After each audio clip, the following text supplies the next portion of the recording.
Countryside devastated her family. You can't make head nor tail out of it. Who would want to do such a horrible thing? And sent shockwaves through the local community. This sort of thing happens in cities, not in a quaint little Suffolk village. This place is so ordinary, and that is so out of the ordinary. The police were on the hunt for a twisted killer. It's not often you see a murder investigation where there's been so much damage done to the victim. But would they ever catch the person who committed this terrible crime?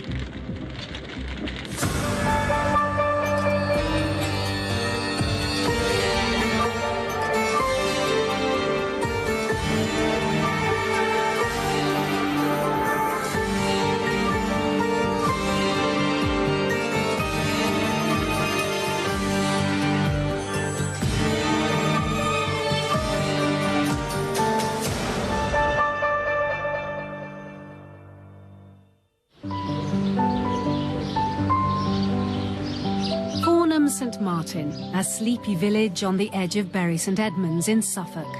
It was the site of the Battle of Fornham way back in 1173, when the townspeople rose up against Flemish mercenaries. And it's now a place loved by locals and visitors alike. Fornham St Martin is in the middle of the Suffolk countryside, which, although is not what we call rolling mountainous hills, it does undulate rather nicely. People come here, I think, just for the slower pace of life.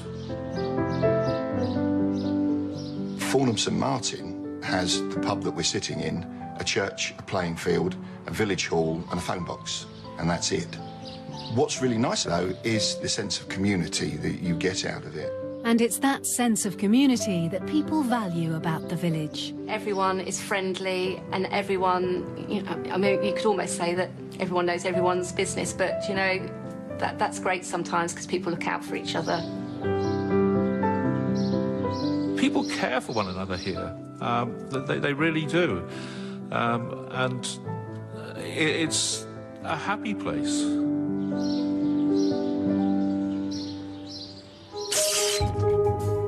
But that happiness was interrupted in February 2005, when a mother and daughter out enjoying an early evening stroll along a secluded river path made an horrific discovery. They had stumbled across the body of a woman while walking their dog. We had been to dinner at some friends in Fornham All Saints, and we were driving back through the village in the evening, and we saw the area down to the river was all cordoned off with tape, and obviously there were police there, and that sort of thing never happens here. So straight away we realised that something pretty awful had happened. I became aware on the radio, so, oh, terrible, and then Fornham St Martin, oh, crikey, how can that possibly happen? Some people were near to tears at the thought that something like that would happen here.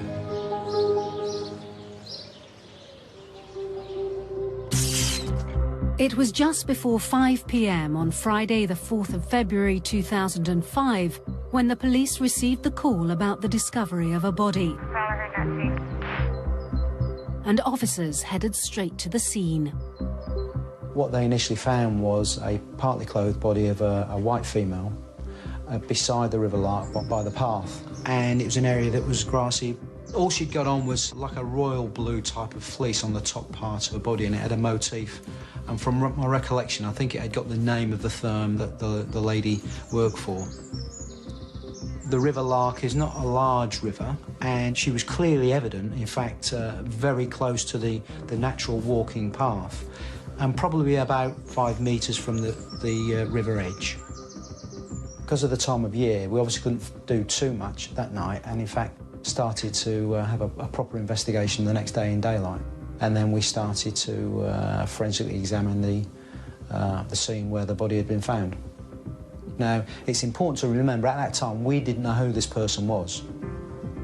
So obviously we then, as well as doing the forensic inquiries, we got a team of detectives together and we started trying to identify who this unfortunate young woman was. Using the company logo on the fleece, detectives located the victim's place of work, which helped identify her as 37-year-old Dawn Walker. Dawn had been reported missing by her boyfriend Kevin earlier that day. The police then had the unenviable task of breaking the news to him and her family. Her sister Kirsty raced round to her mother's after receiving an urgent call. Got to my mum's and she said, they said that they found a body at Fornham. And I said, right. She said, well, they found Dawn in Fornham, beside the river. You're just lost. You're just looking at things and you can't believe it. And you can't make head nor tail out of it. Who would want to do such a horrible thing to someone who doesn't deserve any of that, any of it? You have thousands of scenarios, but the scenario that I thought was, oh my goodness, she's been running and somebody's knocked her into the ditch, or she's had a heart attack and has been found in the ditch. Dawn was the oldest of 3 sisters, and the younger 2 couldn't believe they'd never see her again. You still couldn't relate. It was actually Dawn. You just think that she's going to turn up and go, oh, what's going on, you know? It feels like you're in a tumble dryer, being thrown and tossed about, because you just don't know whether you're coming or going.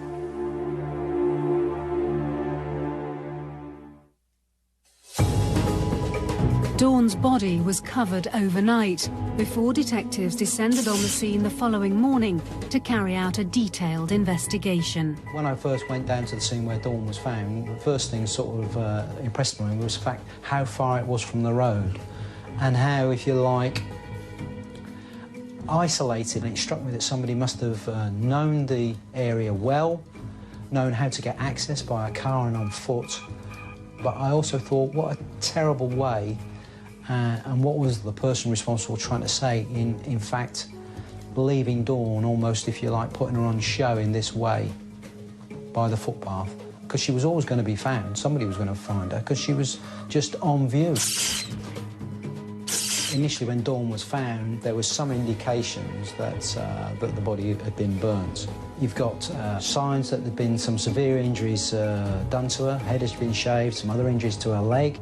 So it's a really difficult investigation. There's, you know, forensic we knew was going to be limited because of the burning. So you think, well, where are we going to go with this? In fact, Dawn had burns on at least 95% of her body. This made the task of formally identifying her extremely traumatic for her family. We just saw this burnt face. No expression, no eyebrows. It was like looking at a black sheep's face. We walked back out again, sat there and argued with ourselves because we didn't know it was her. And we said, it can't be her, it didn't look like her.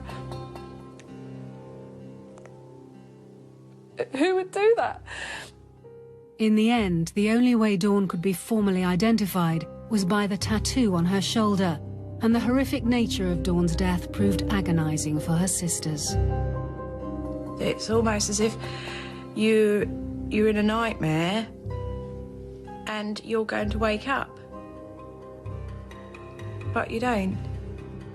But who had murdered Dawn in such a brutal fashion? And what possible motive could they have had for killing her? This was like an unexplained death. I mean, we feared that something dreadful had happened to her, but until we conducted our examination and post-mortem, we weren't sure what had in fact happened.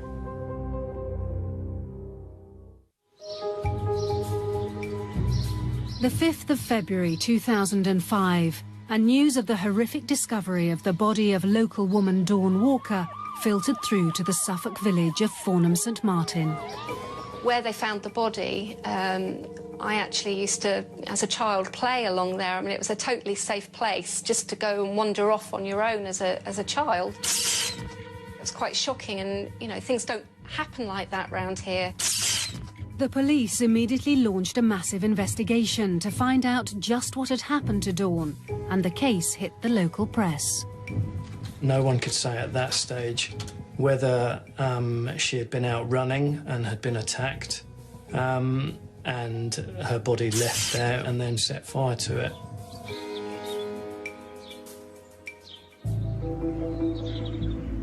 Police continued to examine the scene in a desperate hunt for clues. Around 100 metres away and on the other side of the river from where Dawn's body had been found, investigators discovered some items of interest. We found evidence of burning, partially burnt clothing, some tape and other items were in fact found there as well. Also found were ashes from a fire, as well as a pair of trainers, a kitchen knife and a bag containing gloves, a hat and a torch. These items were found near some steps which led down to a dyke which ran alongside, a short way alongside the River Lark. And on these metal steps were in fact the remains of some like duct taping, which were sort of looked like some of it had been burnt away. Could this have been the site where Dawn's killer had burnt her? Due to the severity of the burning on Dawn's body, the post-mortem had been unable to tell exactly how she died. It had, however, thrown up a strange detail. It looked like her head had been shaved or all her hair had been cut off using some form of implement, and that her body had been set fire to. And we found where the seat of the fire was on her body. The pathologist said, I think at the time, that he felt that Dawn would have been already dead by the time that she'd been burnt. Once we'd had the post-mortem and we were satisfied we were dealing with a murder investigation, we then started to give some more information to the media.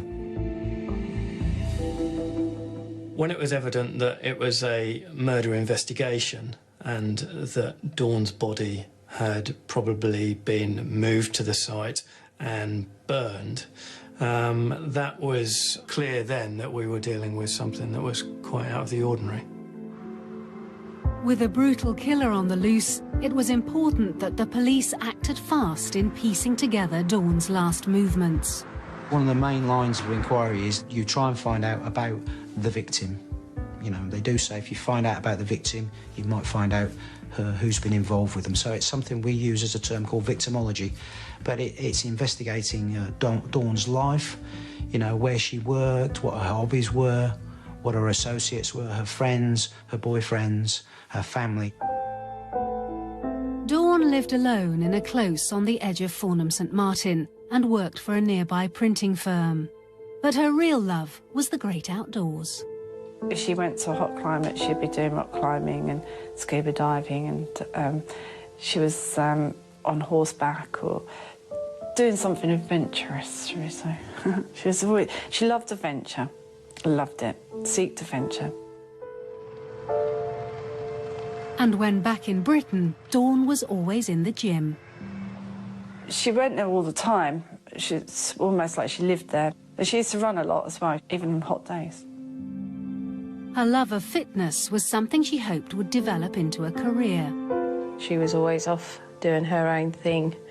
Kirsty and I did more together because Dawn just used to like to go off and explore and do what she liked doing.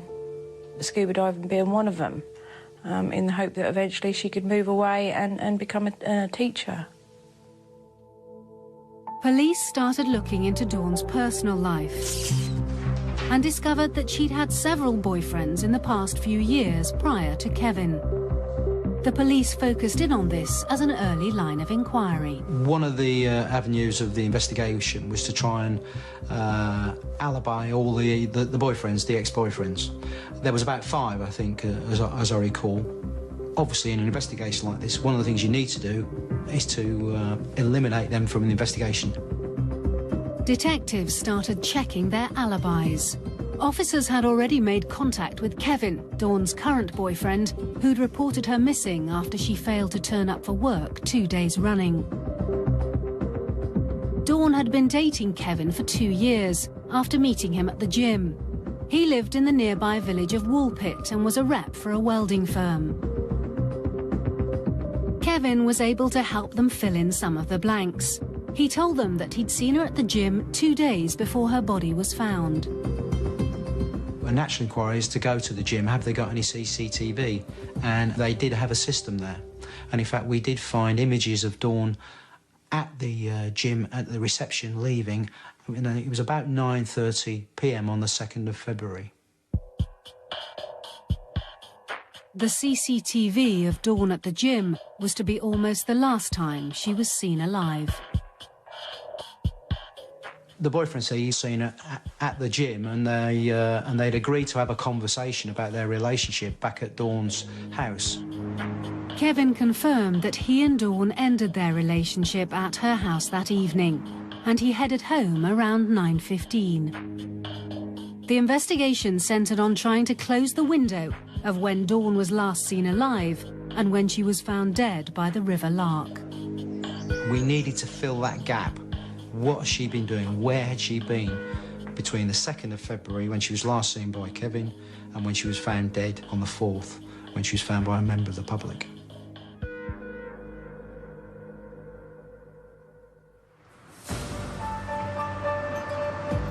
Police were able to close the gap further when Kevin went on to tell them that he'd received a voicemail from her at around 5 a.m. the morning after he'd last seen her. He said he didn't actually listen to this message till about 7:30 when he woke up. And he said the voice was, Dawn was saying that she loved him and she sounded upset. He said he rung Dawn and couldn't get any reply on her phone. And he tried throughout that next day to try and find her. Now, what happened after that, Dawn never turned up for work. And during the next 24, 48 hours, Kevin received some phone calls from work saying, Dawn's not here, do you know where she is? And I think he said, oh, well, he wasn't really sure how to deal with that. And he said, oh, he'll try and find out what's happened. With Kevin helping police piece together Dawn's last movements, the investigation was given further assistance when an important witness came forward. Builder Darren Davey had seen a report on local television the evening after Dawn's body had been found. At around 10 a.m. the day before, he'd been out walking and had come across the bag and trainers next to the steps. It just sat there with nothing else around it, so we walked towards it, and as we approached you could see that the whole door was relatively new, didn't appear to have been there for many hours. It looked like it had been placed, so you would expect somebody to be somewhere in the area. And I did walk across the river and was basically looking up and down the river to see if I could see anybody, but there was nobody there. There was a set of steps going down to quite a deep ditch, and at the top of the steps was the remains of a fire. Again, this didn't look like it had been there for many hours, and a few feet away from that was a petrol can cap. So obviously petrol had been used to burn whatever had been burned. It just felt strange for that bag to be there without knowing what the comings and goings of the place were, but I say quite a remote place, and for a bag to have been sat there just seemed quite strange.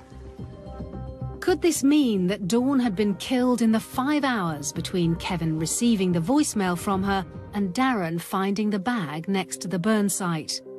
Police continued their examination of the items Darren had seen. We looked at all the exhibits there. There was very little, as I say, there was certainly no DNA evidence that we could utilise which pointed to an offender or offenders. No. Whilst it was an unusual scene, it was very difficult in terms of finding anything that we could use. It was virtually nothing. We weren't getting the golden nugget, which, you know, where DNA was found on it, identifying a person or a persons. That wasn't happening. Although it didn't provide any DNA evidence, the burn site was eventually able to throw up some clues. From the forensics and the tapings found by the steps, we can say that at some stage she was taped and was sat down by these steps. She was set fire to, and we believe there in that position because I could map the burning on the body. Now, whether she was alive there or not, we don't know.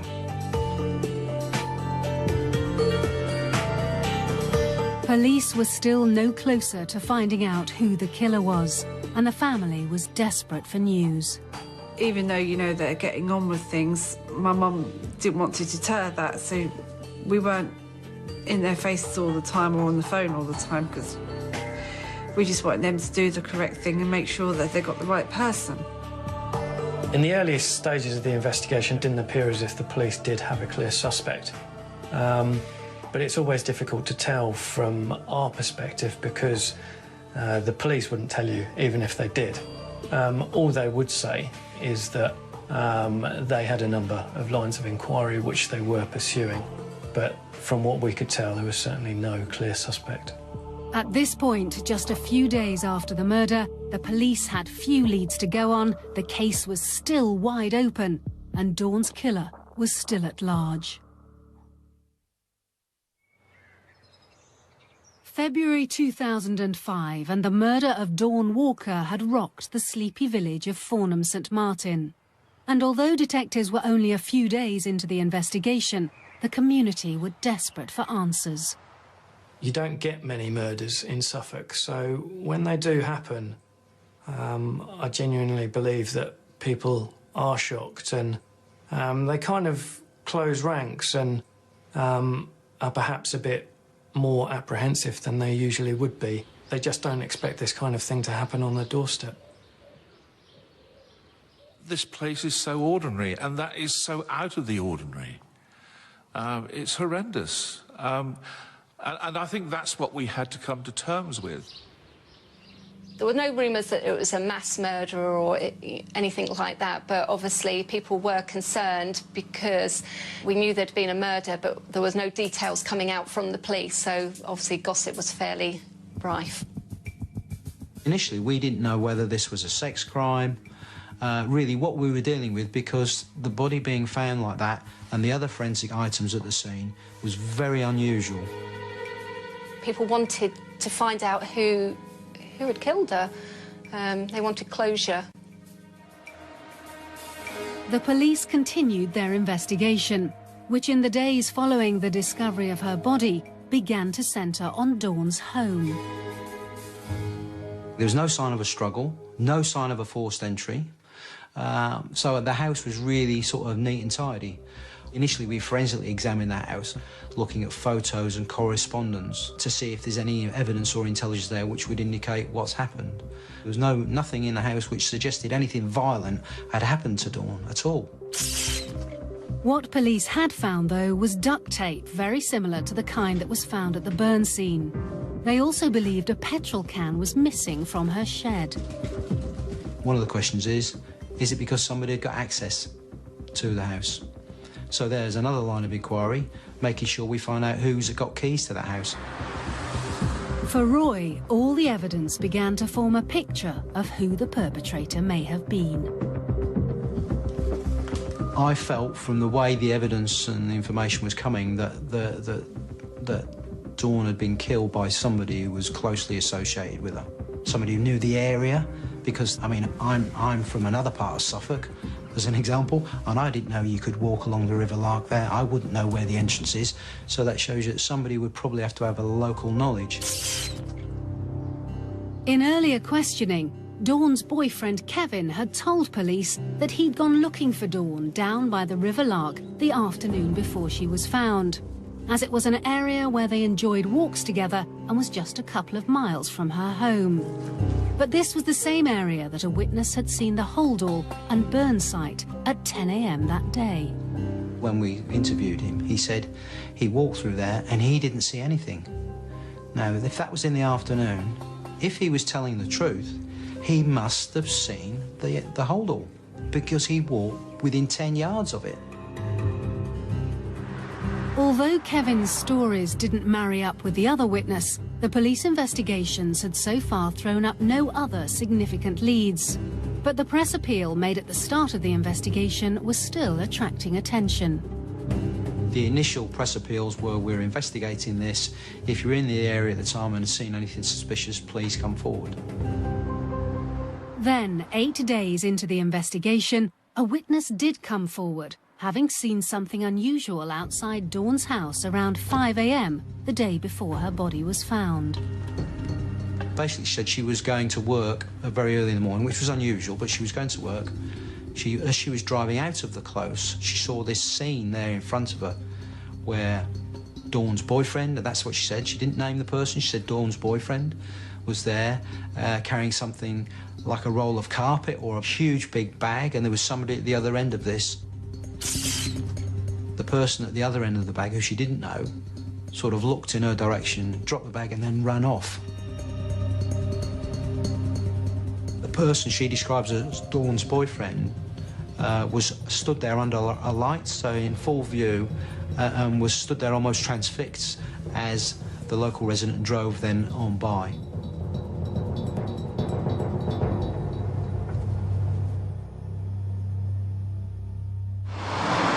The new crucial eyewitness information set alarm bells ringing about details contained within police's earlier house-to-house statements on the close. One of the residents definitely said and made a statement saying that it was about 10:15 on the 2nd of February. He saw somebody he believed to be Dawn's boyfriend and Dawn arguing outside Dawn's house. And this, I say, would have been later than Kevin initially said. He said he last saw her about 9:30, and we've got this resident saying this argument took place 10 to 10:15. Bear in mind, we'd got the initial report by the boyfriend that he left Dawn and it was all amicable. We're now getting conflicting reports. So we then started to try and centre on, did we need to be concerned about Kevin? Kevin's story was falling apart, and over the following weeks, more details about his obsessive behaviour came to light. One witness said she saw Kevin loitering outside Dawn's house and looking through her letterbox the afternoon before her body was found.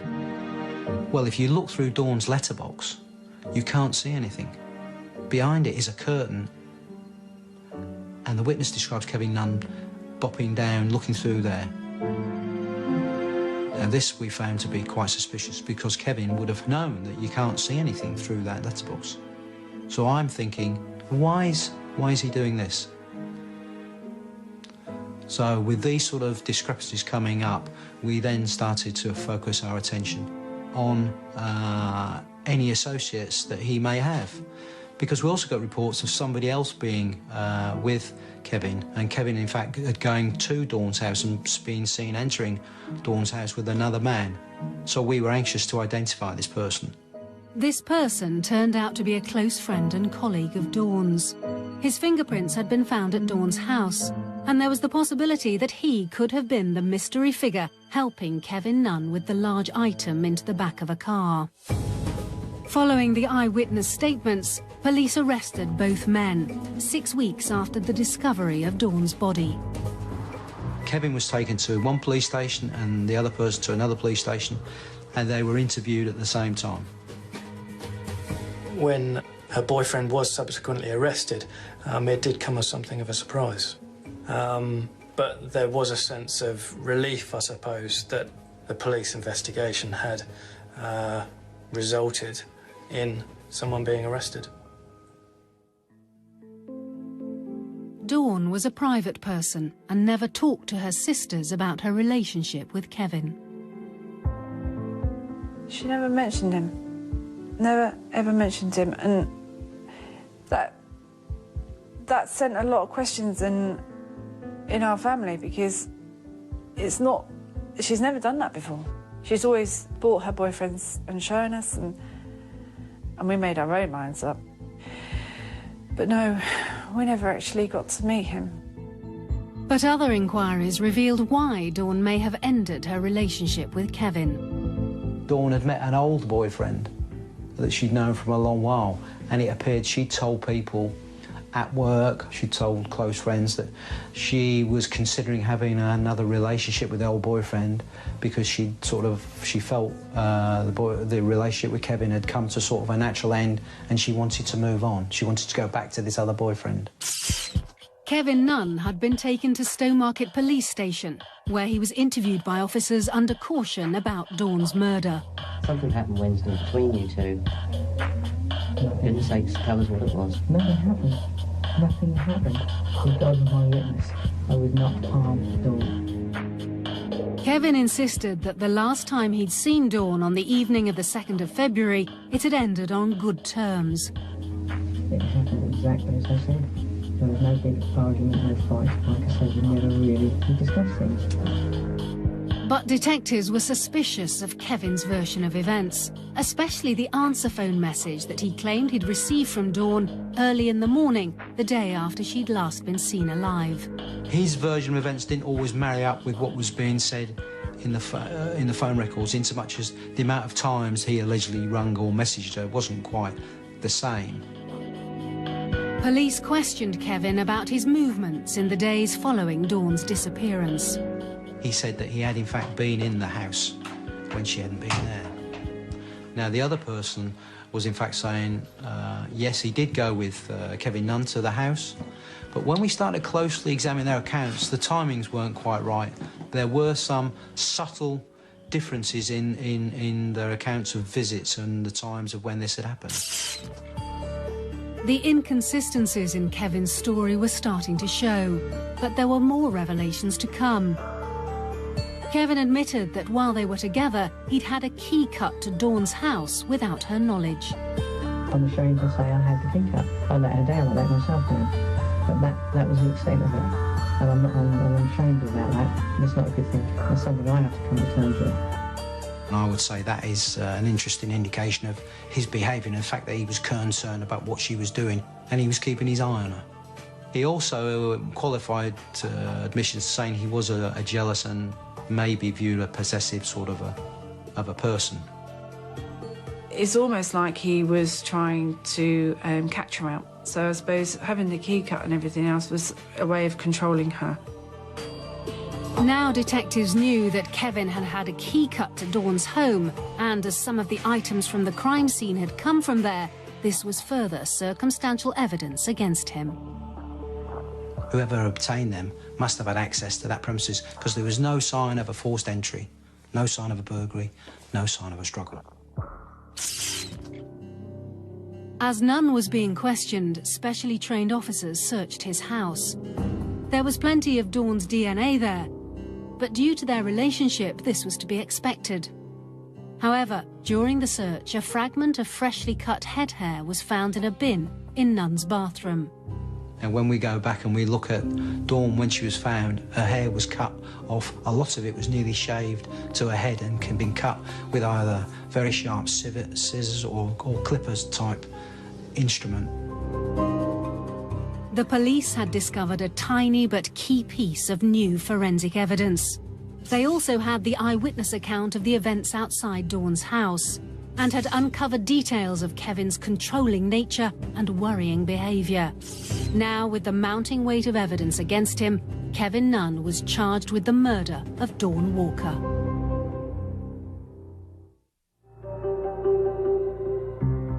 After the brutal killing of Suffolk woman Dawn Walker, police had now gathered enough evidence to charge her boyfriend, Kevin Nunn, with her murder.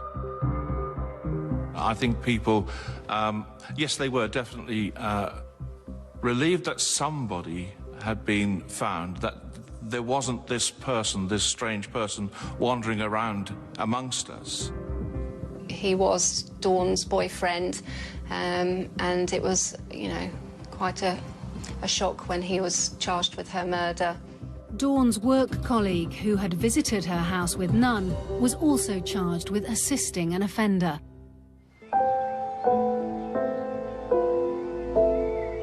With Kevin now in custody, it gave the family the chance to mourn Dawn's passing properly. And 5 months after her death, her funeral took place. I think we've done that really, really well. And The whole day was... I've got a smile on my face, but I knew that she was looking down and she would have been really pleased with that day, because even though her death was such a horrendous death, you can't remind yourself of that.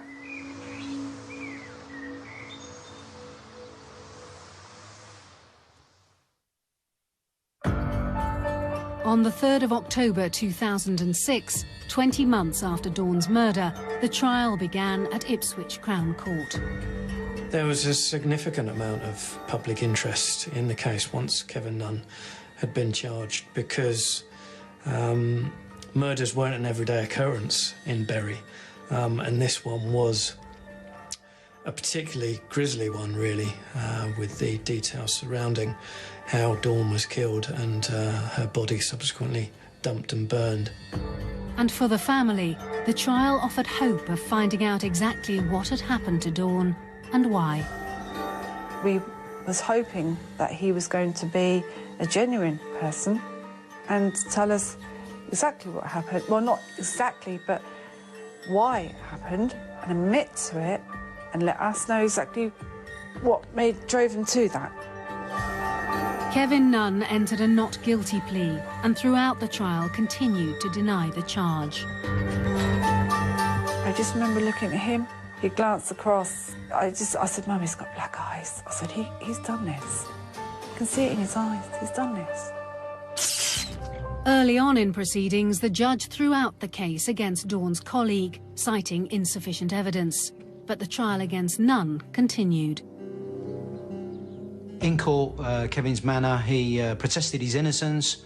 He was professional, he didn't get angry, he was almost businesslike and acted appropriately given the circumstances that he was in, but did steadfastly maintain his innocence. The prosecution set out their case of how and why Kevin had killed Dawn. It was alleged that Kevin Nunn had murdered Dawn on the 2nd or 3rd of February 2005 after a row outside her house. My view is maybe this discussion about ending their relationship wasn't as amicable as he said it was. He did not want Dawn to leave him. He wanted to carry on the relationships, and he was probably angry that this was going to happen and she was dumping him.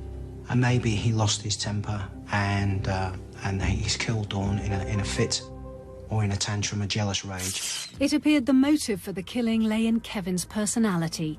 In police interview, he admitted not only to having a key cut to her house, but also to stalking her. Witnesses testified to the kind of man he was.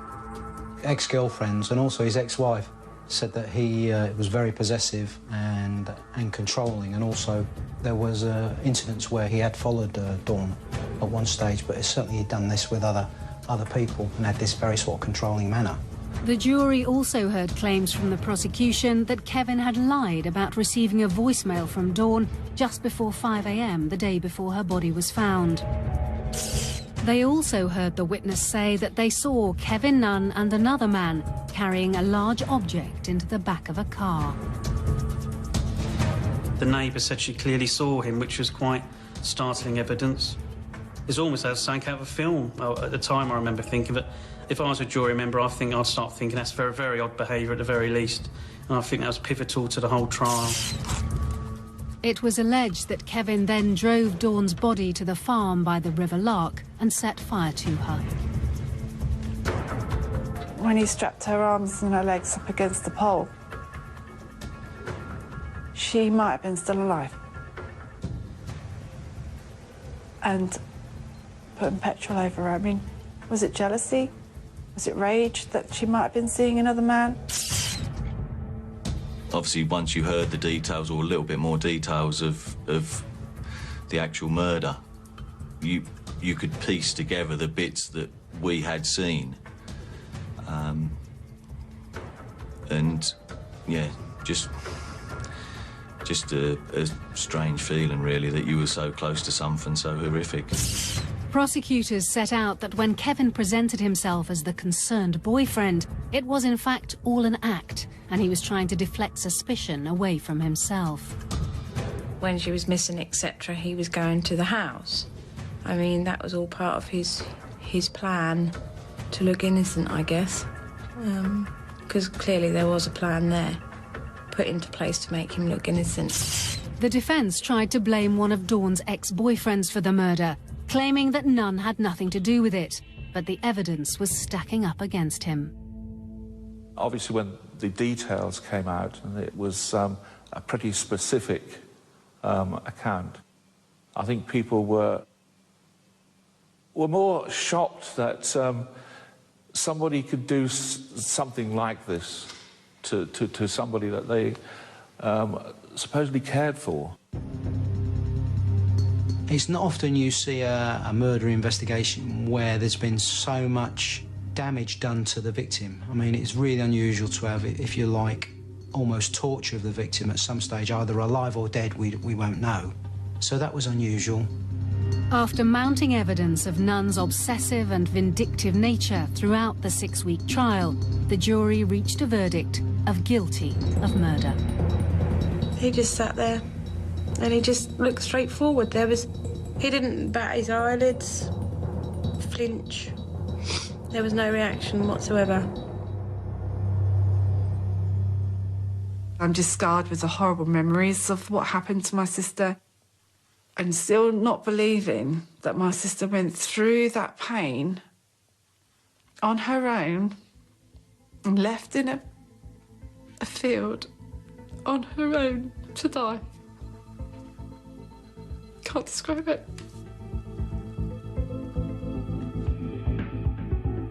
Sentencing Kevin Nunn to a minimum of 22 years, the judge told him, "You decided that if you could not have her, no one else would."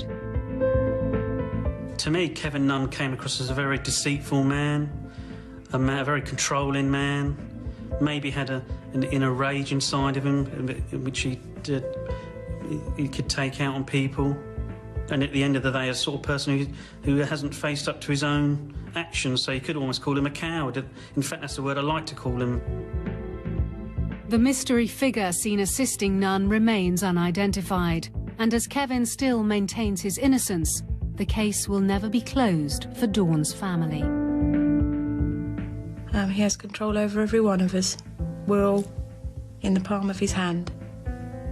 Because until the day he confesses to what he's done, he'll never set any of us free. Today, life goes on for the people of Farnham St Martin. And the beautiful landscapes of Suffolk still attract tourists from all over the world. But Dawn's brutal murder has left a lasting mark on the community. It's still there. I mean, people who've lived in this village all their lives, I mean, know it's still there, but it's done and it's dealt with, and it's tragic. People still find it quite raw to talk about. A lot of people don't want to talk about it, especially people that live in the same close as Dawn did. You know, it's really raw to them, and, you know, still people don't believe that something could have happened like that. Most of us now would like to move on. I mean, you know, it happened, and we wished it hadn't, but it has. We've come to terms with that, and I think we would like to put that behind us now, if we could.